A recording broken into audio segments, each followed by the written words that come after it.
کەناڵی ئەلحوڕەی ئەمریکی کە بە زمانی عەرەبی پەخش دەکات لە راپۆرتێکدا تیشکی خستۆتە سەر بڕیاری کەمکردنەوەی هێزە سەربازیەکانی ئەمریکا لە عێراق و دەڵێت هەرچەندە بڕیارەکە بە شێوەیەکی سەرەکی پەیوەندی بە پرسی هەڵبژاردننی سەرۆکایەتی ئەمریکاوە هەیە، بەڵام ئەو بڕیارە کاریگەری زۆر نەرێنی لەسەر بارودۆخی ناوخۆیی عێراق دەبێت و بەتایبەت پێکاتەی سونەکان زیانێکی گەورە لە کشانەوەی ئەمریکا لە عێراق دەکەن.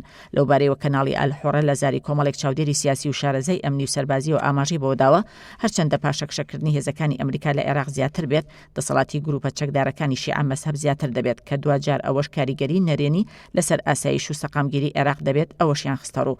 ئێستا سونەکان ترسیان لەو پاشەکشەکردنی ئەمریکا لە عێراق هەیە، چونکە گروپەکانی سەر بە حەشدی شعبی لە ناوچە سونە مەزهەبەکان دەسەڵاتدارن و دوای کشانەوەی هێزەکانی ئەمریکا ئەو گروپانە زیاتر دەسەڵاتیان فراوانتر دەبێت. هەروەها لە بەشێکی تری راپۆرتەکەی کەناڵی ئەلحوڕە تاکید لەوە کراوەتەوە کە پاشەکشەکردنی هێزەکانی ئەمریکا لە عێراق وا دەکات عێراق بە تەواوی بکەوێتە دەستی وڵاتانی ناوچەکە.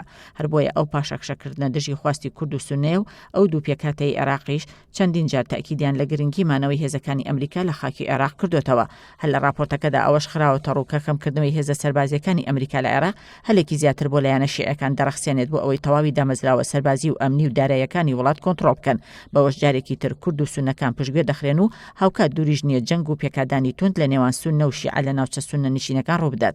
لە کەوتەی راپۆرتەکەشدا کەناڵە ئەمریکیەکە لە زاری چاودێرانەوە دووپاتی کردوتەوە کە کشانەوەی ئەمریکا سەر لە نوێ ڕێگە خۆش دەکات بۆ بەهێزبوونەوەی گروپی داعش و دەرکەوتنی گروپی تێرۆریستی تر لە ناو خاکی عێراق. لەو چوارچەوەیەشدا بە پێی لێکدانەوەی چاودێران دەبێت ئەمریکا پێگەی خۆی لە عێراق بەهێزتر بکات، بەتایبەت لە ناوچە سونە نشینەکان.